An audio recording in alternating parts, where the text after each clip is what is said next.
All righty. Well, welcome everybody to tonight's nurse presentation. I'm Brian Stelzer, hosting in Nick Brigati's absence. Glad you all could join us. We do have several presentations still coming up.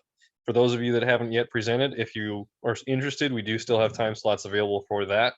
So I encourage you to sign up, share your expertise with us all as we get ready for the season to start in less than a month now. Richard Chadwell will be our host this evening. And I will give it away to you. All right, Richard, you're all the way up. All right, thanks a lot, guys. So I'm going to be going over the last 2 minutes of the game, which I was thinking about this, and football is really unique in the area that I don't know many other sports. Yes, I will share this, Seth, with after the meeting with the. So I have some plays at the end of this. May or may not go into them. I do have some huddle plays too that I will show guys. But yeah, I can share it with you through email or give it to Brigati and he can put it through. But like I was saying, the last 2 minutes of football is unique in that we have different fouls. We have the same fouls that we have in the first 28 minutes of each half be enforced differently, and that's fairly unique for sports. There's no, a strike's a strike in baseball, a ball's a ball in baseball. There's no, well, it's in the ninth inning, now it's 2 strikes, or if he took too long, it's 3 strikes.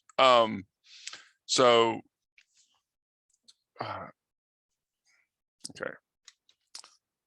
There we go. So under 2 minutes. So the last 2 minutes, we got to think about this. We've got mechanics changes, under 2 minutes, under a minute, situations that change, penalties, out of bounds, fumbles out of bounds. And then we've got the 1 minute situations that change, injuries, helmet off, 1 minute fouls that stop the clock, under 1 minute fouls that stop the clock. End of game situations and replay are all slightly changed when we get to the last 2 minutes. Especially if the game is close, we always need to be aware of this, but especially if the game is close, everything's heightened in the last 2 minutes. We know we've got to be on top of everything. We know we all need to be clock aware. Field judge and side judge, field judge as of a few years ago, are the main keepers of the clock. So they're the ones who reset the clock or, know what we're going to do. They're the official time. The stuff on the board is helpful and usually very close, but they're the ones who are going to set the clock back. So always be that, especially with the deep wings. Under 2 mechanics. Put the 2 fingers down, everyone communicate, or whatever your crew decides. When we give this signal, it should set off alarms for out of bounds, penalty enforcement, replay. I don't have this listed, but we should have an end of game, the last end of game situations. Under 1, and for both under 2 and under 1, remember it is under 2 and under 1. So at 2 minutes, these rules we're talking about won't come into effect, but at 1:59 they will. Same thing with a minute. At 1 minute they won't come into effect, but at under 1 minute, at 59 seconds, they will come into effect. Under 1 minute, same as 2 for the out of bounds stuff. We've still got penalty enforcement to think about, but now we've got added stuff with the Zap 10. Helmets off, injuries, replay, and again, end of game situations. Also, as it comes to mechanics, we as a crew should be moving more with a purpose, but we also should be more deliberate. We're not going to, immediately wind the clock and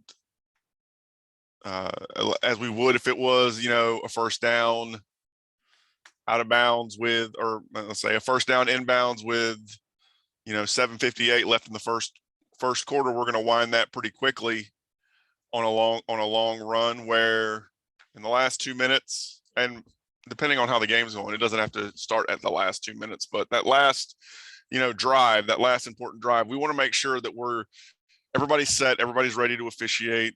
There's no questions about where the down box is and things like that could mess us up in this heightened time.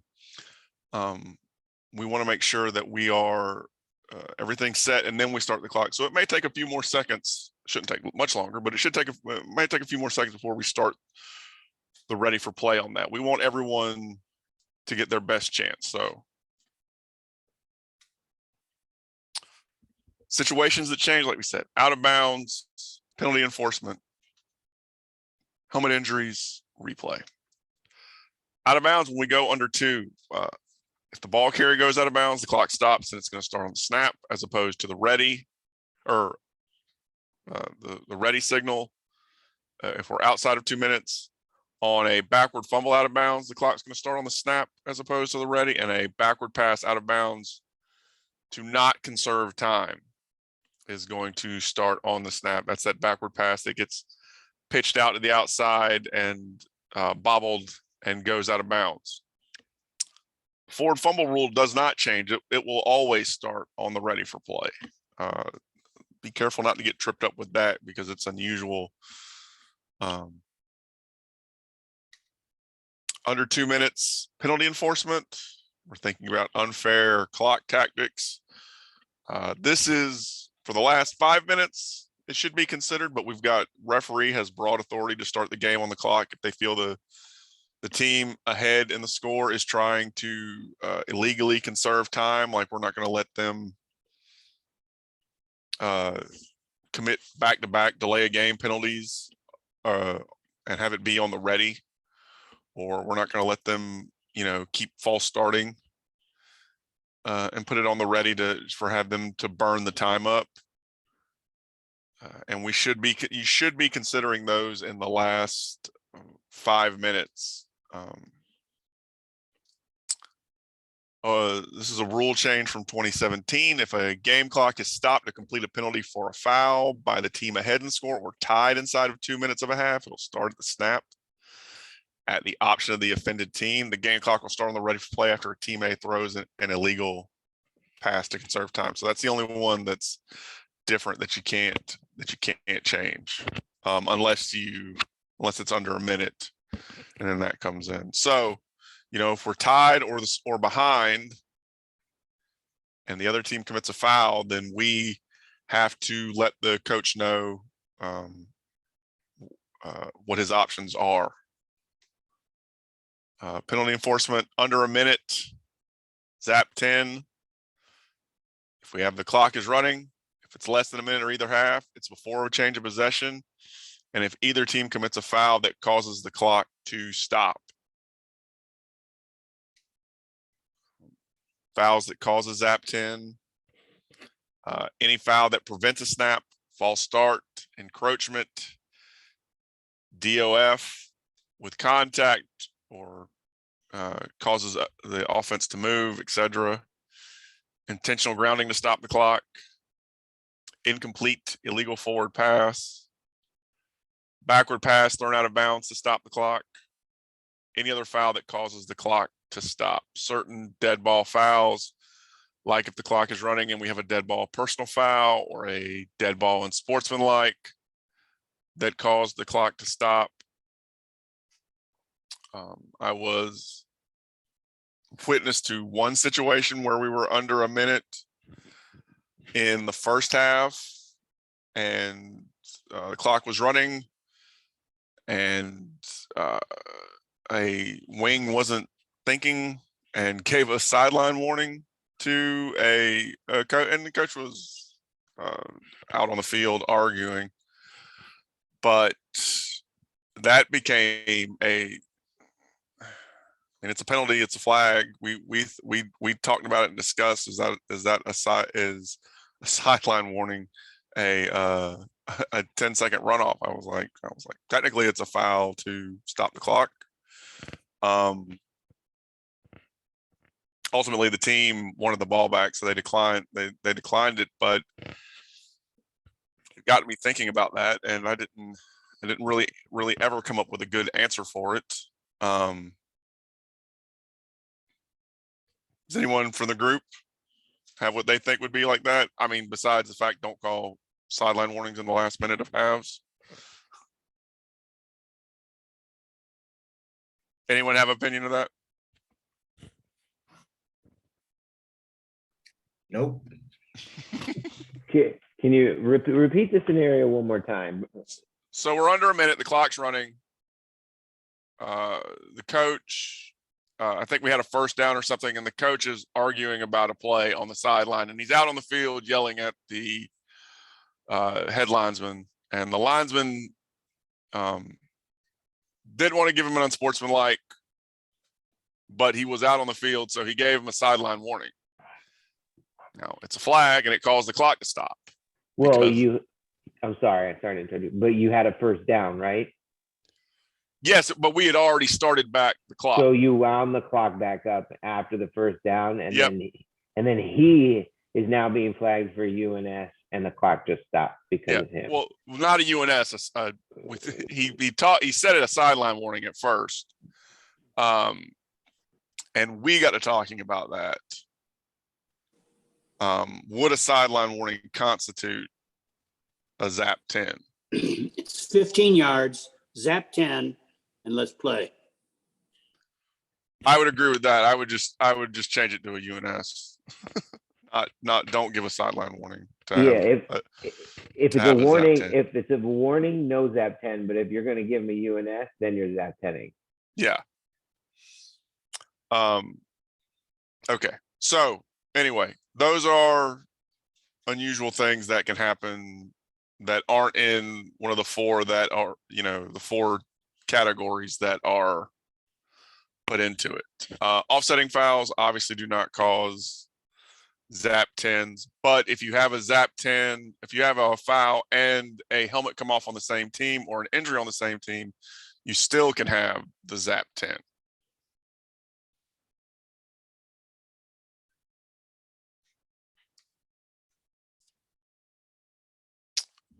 So what can happen when we have a zap 10? We can accept the penalty yardage and not the zap 10. We can decline the yardage. If they decline the yardage, they automatically decline the zap 10. If the offending team has a timeout, they can cancel the zap 10. If we have a zap 10, the clock starts on the ready for play. The play clock will be 25 seconds if we have a foul. Also, this supersedes 332F, which is basically that the snap supersedes the ready for play. So it doesn't supersede in this. Even in a weird scenario, I know they brought this up in like one of their in-season memos a few years ago, where we had a safety due to an intentional grounding or an incomplete illegal forward pass. Had to be intentional grounding. So we had a safety due to an intentional grounding. So they set up I think the rule was that said there was like 28 seconds left when they had the safety. So they asked the team if they wanted to enforce the zap 10, and they did. The team, so it got enforced and on the kickoff. So basically I think it went down to 18 seconds and they could have just let the clock run out before kicking off to the team, or if the other team wanted to rush up and kick the ball since they were losing. So yeah, it even supersedes it in that scenario as well. If the zap 10 is canceled or declined, the clock starts on the snap. The play clock will be on the 25 seconds. The big thing about this is with declining the yardage and declining the zap 10, if we have 3-4-4 with the where it's where the team's losing or tied and they do not have to accept the yardage for that penalty to enforce the timing on it. They can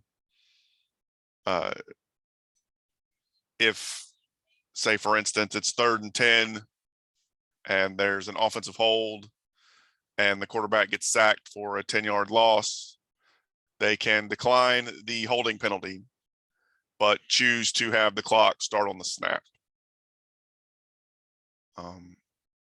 When they have with the Zap 10, they can't do that. They can't take the Zap 10 and decline the yardage. They decline the yardage, they decline the Zap 10. But they can accept the penalty yardage and not the Zap 10.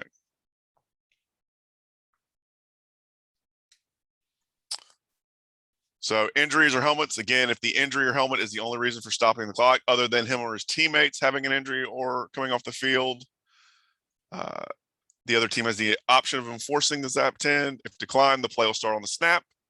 If enforced, the play will start on the ready. If it's on the offense, it'll be 25 seconds. If it's on the defense, it'll be 40 seconds. Timeouts can cancel Zap 10 for the team that lost the helmet or injured.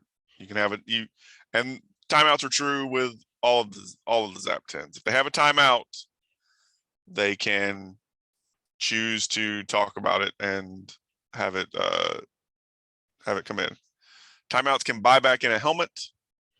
It cannot buy back in an injury. So if someone goes off for a helmet coming off and you call a timeout, they cannot come back in. But if someone gets injured and they call a timeout, then they can come back in. So those are important. Offsetting injury helmets cancel the Zap 10, even if it's A gets injured, B has a helmet come off. There's no Zap 10. Anyone got any questions so far about anything? Yeah, the way you stated that, buying back a helmet with the time off, what you said was just the opposite of what you have. You're right. I'm sorry. You can buy, you can buy back in for, thank you. You can buy back in for a helmet. You can't buy back in for an injury. Sorry. Big distinction. Ooh, glad you caught that. And when I said that, I was like, that doesn't sound right. Why am I? So if someone's helmet comes off, you can call a timeout. They can come back in, and it cannot buy back in an injury. So make sure that you know that.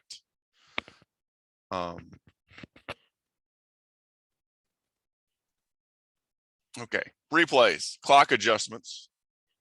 The new rule this year, we can only adjust the clock under 2 minutes, and that's 12.3.6b. If anyone wants to read it, I tried to put these in all places. This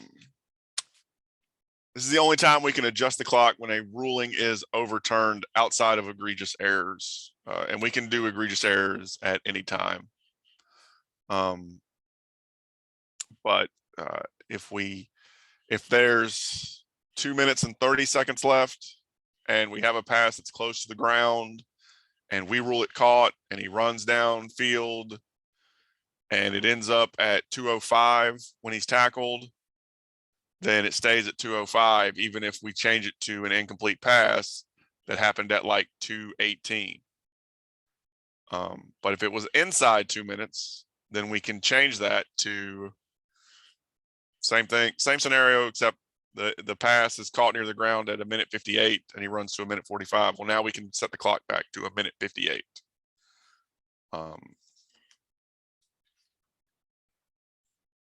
Under 1 minute, we can adjust it if we have same things with the 2 minutes with the replay. If we have something under a minute and we have indisputable evidence, especially with like the clock running down, the ball hit the ground. If the ball hit the ground with 1 second left and there's indisputable evidence, or we have an official granting a timeout to a coach with 1 second left and the clock ran out and there's indisputable evidence. The big thing with that is the rulebook says was granted. So it's not when the coach signals the timeout, it's when the referee grants the timeout.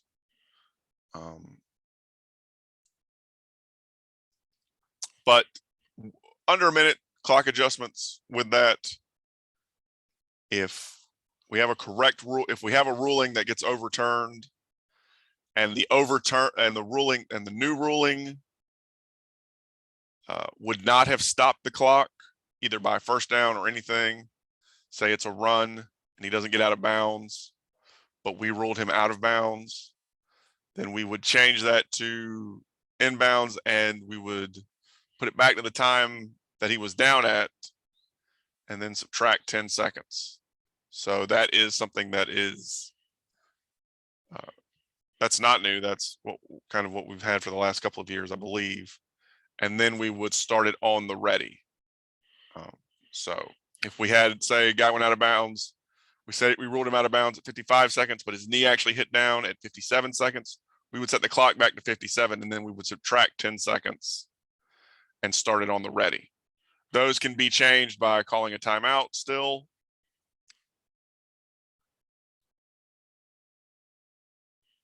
So that's kind of our under 1 minute stuff. Would you repeat the part about replay getting involved with inbounds versus out of bounds? Sure. If replay were to get involved, say we ruled a player getting out of bounds, like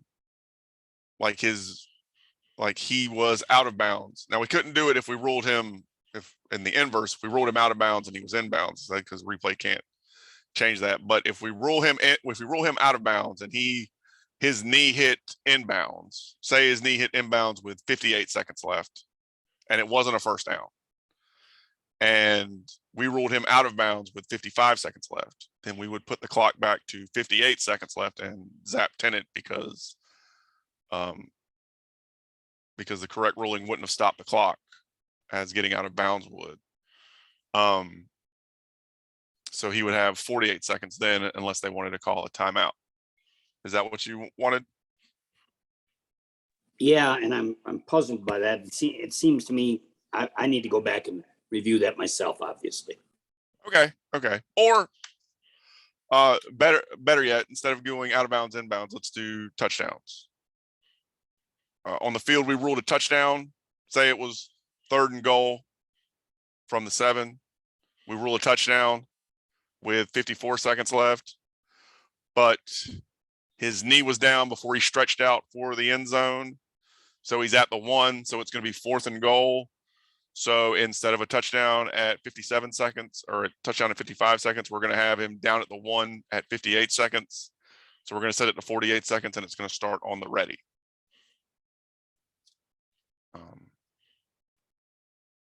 So that's the stuff under a minute that we can change. So Zap 10 becomes a part of replay, fouls under a minute, and helmets and injuries.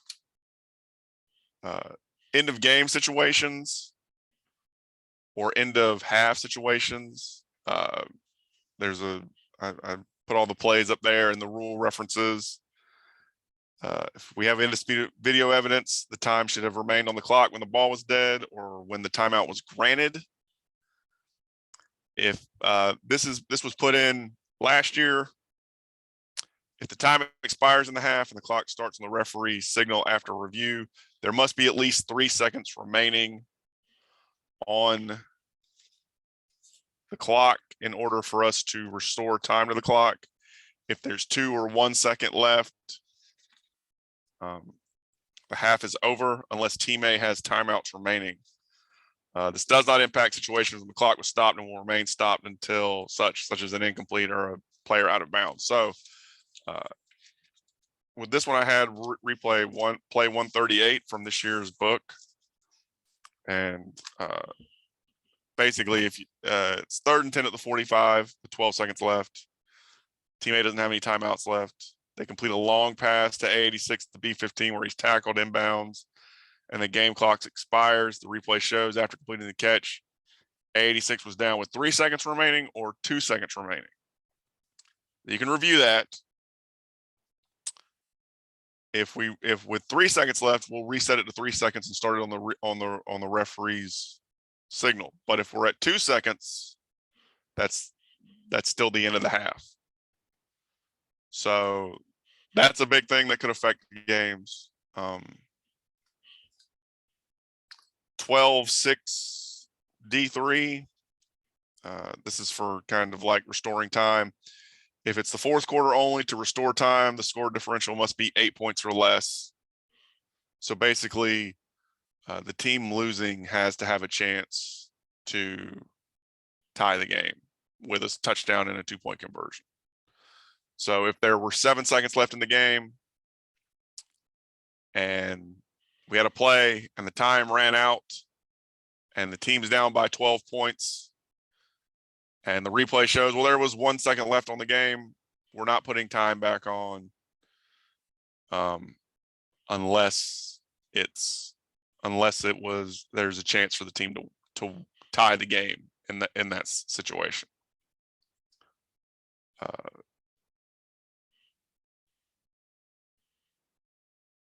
And also, if the replay's video evidence includes a timeout signal by an official in the case when the game clock should have stopped for a requested team timeout. So if the clock operator misses the referee giving the signal and the referee gave the signal, this is where your side judge and field judge come into play with their clock, what they have. Spiking the ball in a game situation, if there's 3 or more seconds, they can spike it and still have time left. Now, they're not time left for another play. Now, they're not guaranteed to have time left for another play if they take too long spiking it, but with 3 seconds, they have the opportunity to have 2 plays. If there's 2 seconds or less, there's no way to get another play. So when talking to clock operators, if there's 2 seconds or 1 second, and we're starting on the referee replay whistle, then no matter what happens, you let that clock run to 0. And that's something that your side judge, field judge, whoever goes up to talk to the clock operator should tell them. Does anyone have any questions so far? Anything we went over? Anything confusing? Yeah, I do. Okay. You were talking about that runner being down out of bounds or in, and you discover he's inbounds. Go to play 154 in the replay case book. I think that explains it pretty well. Okay. So a runner in or out of bounds, 10 seconds left. Receiver A80 catches the pass to B34. He's tackled at B30, ruled out of bounds with 2 seconds on the game clock. Shows his left knee hit the ground inbounds before he touched the sideline. Whether the runner was down inbounds or out of bounds at the same spot is not reviewable unless the half should or should not have ended due to an obvious error. Whether the runner was down inbounds or at the same spot should not be. Okay. Sorry, correct. I apologize for that. So unless that was 0 time left, then we shouldn't worry about the inbounds or out of bounds in order to put the clock back. So just delete that example from here. But the end zone one, the touchdown one stands. If he's short and we ruled it a touchdown, then we should reset that clock and have it go down. Also 153 talks about the putting the time back on play, 2nd and goal at the B10, team A trails by 14 points with 8 seconds remaining in the 4th quarter.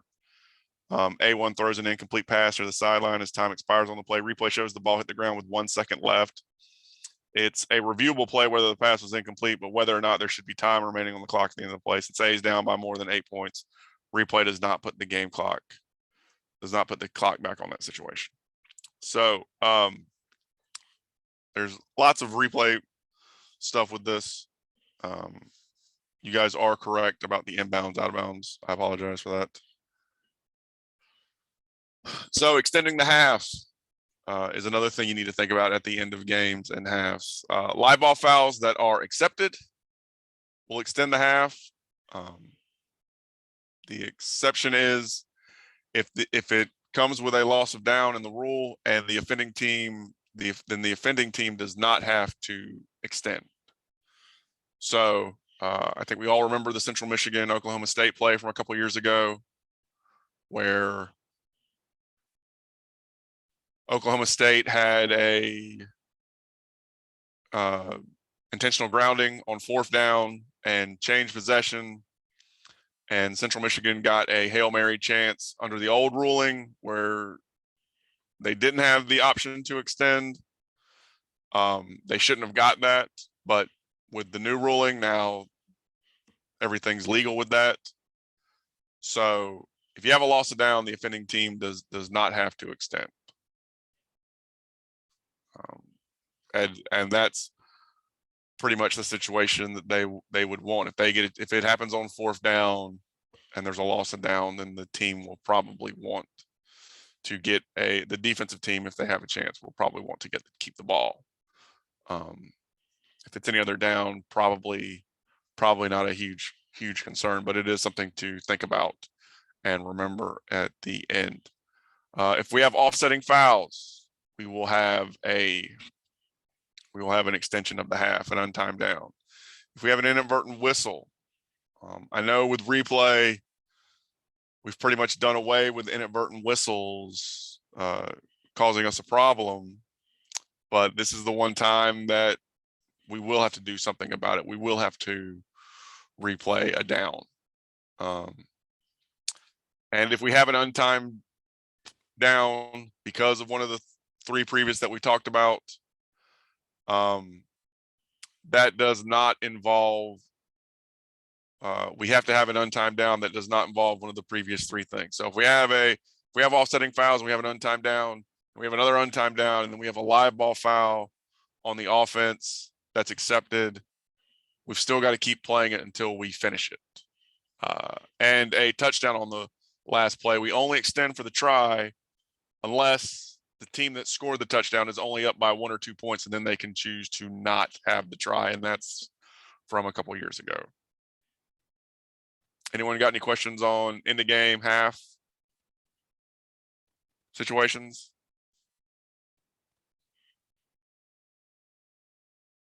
So talk about mechanics for when a Zap 10 happens to make us look really good as a crew. We've got to slow down a little bit. We've got to make sure that we're right, but there are things that we can do to, it's not all on the referees, it's on the crew. The wings, either deep or the short wing, whoever's closest to the head coach, when we have a Zap 10, we need to communicate that through all of our stuff. When we have a penalty, we need to get on the O2Os. Hey, this is a potential Zap 10. You need to go explain it to the coach. When you go to the sideline, okay, coach, do you want to take the Zap 10? All right. The wings for the team that committed the offense need to, that committed the offense need to find out if the team wants to use a timeout, if they have any. If they don't have any, then that's great. It's easy. If the other team wants the Zap 10, then we're having the Zap 10. If they have a timeout, then they can choose to take that timeout and use the Zap 10. I had a game a couple years ago. It was in the first half. Team was down 31-3, heading into halftime. Their quarterback, with 48 seconds, lost his helmet, and it was, or even less time, sorry. Sorry, not the quarterback. The defense lost their helmet. Defensive player lost their helmet during the play. And I asked the coach, do you not want the Zap 10? He was like, no, I want the Zap 10. I just want this half to be over. So we enforced the Zap 10 on the offense, and he was like, so that's halftime, right? I was like, yes, sir. And it was halftime. So he left it. So, but we were talking about that. Referees need to make an announcement. If you look in the officials manual, pages 126 through 129 and pages 219 through 222 of the officials manual will give you all the information that you need to make the proper announcement, how it goes. Center judge and umpire need to make sure the ball is not snapped. Back judge needs to make sure the play clock is set, and the deep wings also need to make sure the game clock is set. And that's kind of how our mechanics go. Sometimes this takes a long time, especially when you've got to get information from both sidelines. But we can speed this process up if the short wings and the deep wings are on top of it and are already talking to the coach about giving them what their options are and what they want to do with them. This is a lot of stuff that I pregame when we go into, or we talk about the last minute or the last 2 minutes. With my conference going into replay, it's obviously something more we're going to have to talk about with replay stuff with the last 2 minutes and the last minute to make sure that we're on top of everything and we know what the non-reviewable situations are. So spend a lot of time with this. I think it's always helpful if someone, typically side judge or the field judge, like we all need to know the ZAP 10 rules, but if someone, and typically it's a deep wing, who knows all the ZAP 10 rules and how everything goes, because it can be confusing. It's a lot of moving points. It's a lot more things that you don't typically see. I think in my 6 years of doing college football, I think I've had 3 or 4 potential ZAP 10 penalties. Now I've had more penalties in the last minute, but a lot of them are holds or DPIs or things like that that don't involve the ZAP 10. So it doesn't happen a ton, but when it does happen, we need to be able to process it and move it quickly.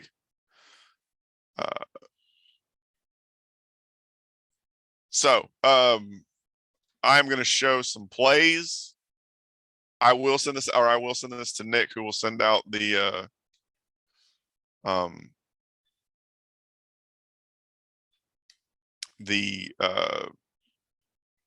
PowerPoint, but here's some plays. Now these all didn't happen within a minute of the play, but you know, it's kind of good to talk through these plays. Like, what would we have if this happened?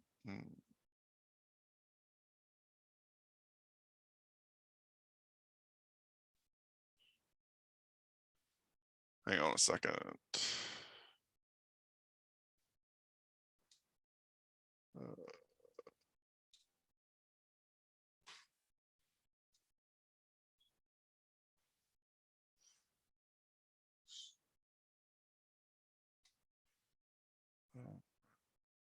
New share. Okay.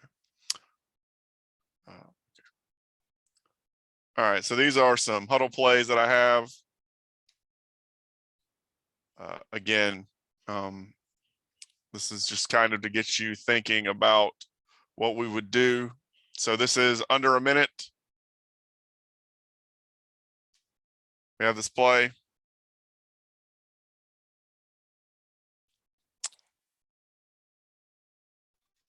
Now we should have stopped this quicker, but we have a defensive offsides that causes the offense to move before the snap. So one thing we definitely need to do is, if it did snap off, we need to reset the clock to whatever time it was correctly supposed to, whatever time it was at the snap. But we do that all the time, no matter what time it is. And then we would ask the defense. So the wing should go up to the defense and ask, hey, offense. The wing should go up and ask the offense. So we have an offsides with contact. This is a potential zap 10. Do you want the zap 10? They say, yes, we want the zap 10. Then we need to go ask the offense if they have a timeout. Do you want to take a timeout to save the zap 10, or do you want the zap 10 to run off? So that's our first play. It's a defensive offsides with contact.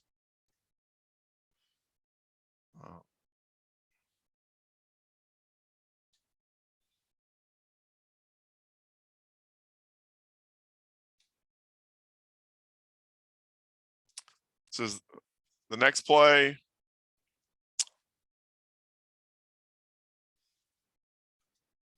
So on this play, we have a false start on the offense. Again, same thing. False starts always cause the clock to stop if it was running. We would ask the team, hey, do you want to start this on the snap or the ready?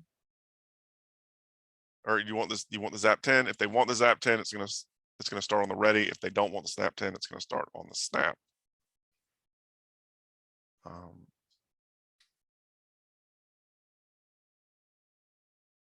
Okay. And I've got, oh, so this is an interesting play.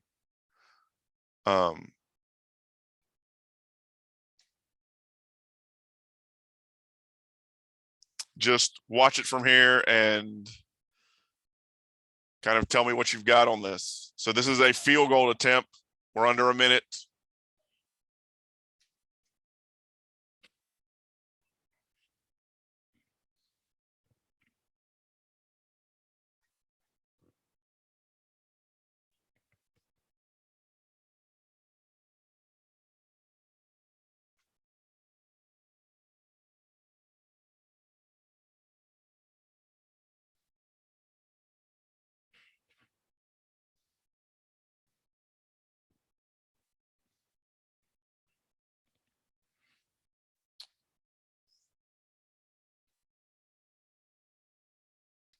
So if you didn't see that and the whistles are blowing, we had a blocked field goal, and then the defense picked the ball up and then pitched it forward, and it was incomplete.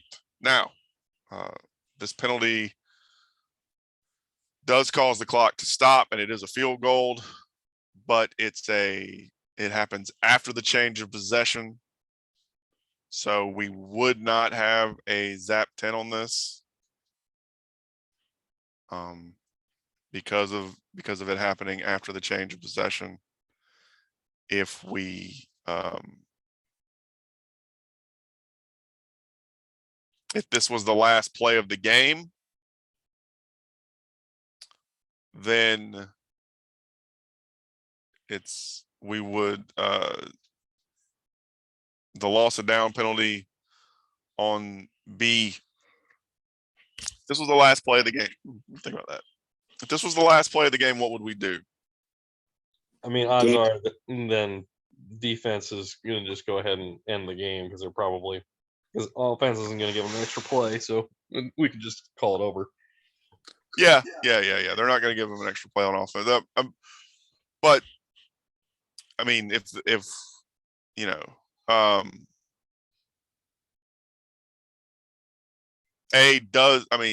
if they don't have another play, then A doesn't have a chance to win.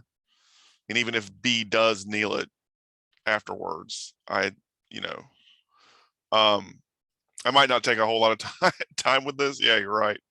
But I think A would have the chance to have them snap it. And maybe if it's closer, like maybe if this happens at like the 1 or 2, there could be the potential for a safety or something like that. I think they might choose to let this play happen. Maybe not exactly at the 5 or 6 where this happens, but maybe if this is at like the 2 or something, maybe they, and 2 points will tie it. Maybe. But they have that right to choose whether they want to extend the half or not.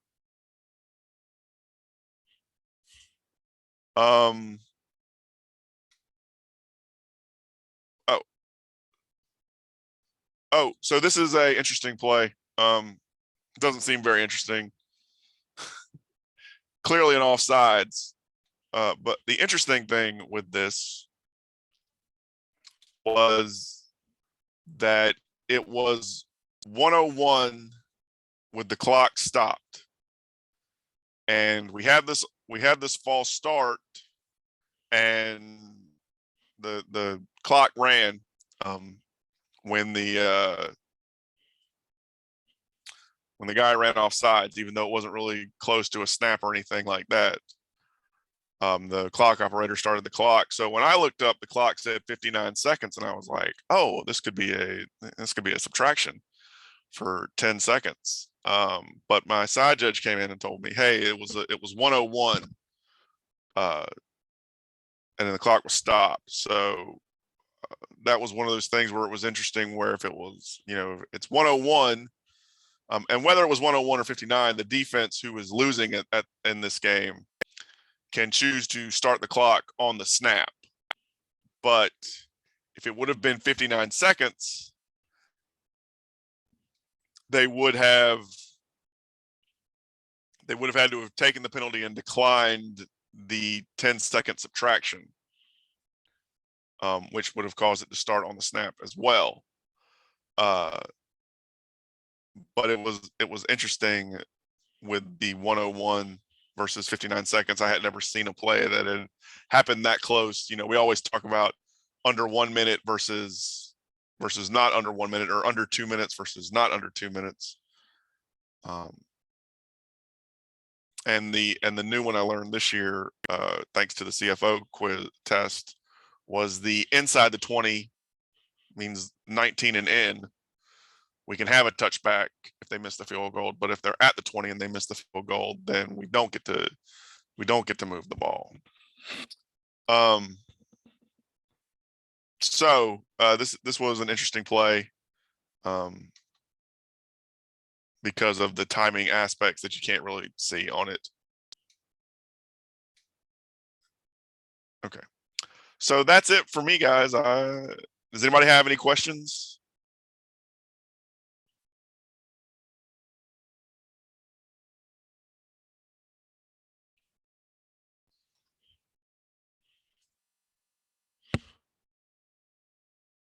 Okay, great. So, Brian, I'm all done.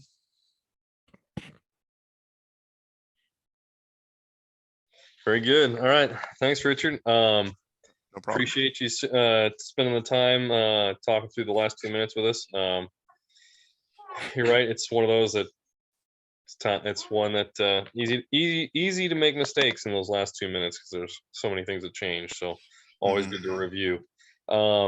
So we will be posting this, as we have all our other videos, to YouTube. So be on the lookout for that. Nick will be sending that information out. Again, we do have, in 2 weeks, we have another presentation coming up on August 15th. I don't have it right just a second. So if you are interested in, so while I'm looking for who's coming up and presenting, if you are interested in presenting yourself, we are looking for people to sign up. We still have spaces open in August, and then again during the season. We will do things during the season as we continue to get better and work together. We do have David Siegel is going to present next on August 15th, talking about referee expectations of the crew. So that's the next time we will meet as a group. Again, appreciate Richard taking the time to share his expertise with us. Thank you for joining us, and enjoy the rest of your evening, everybody.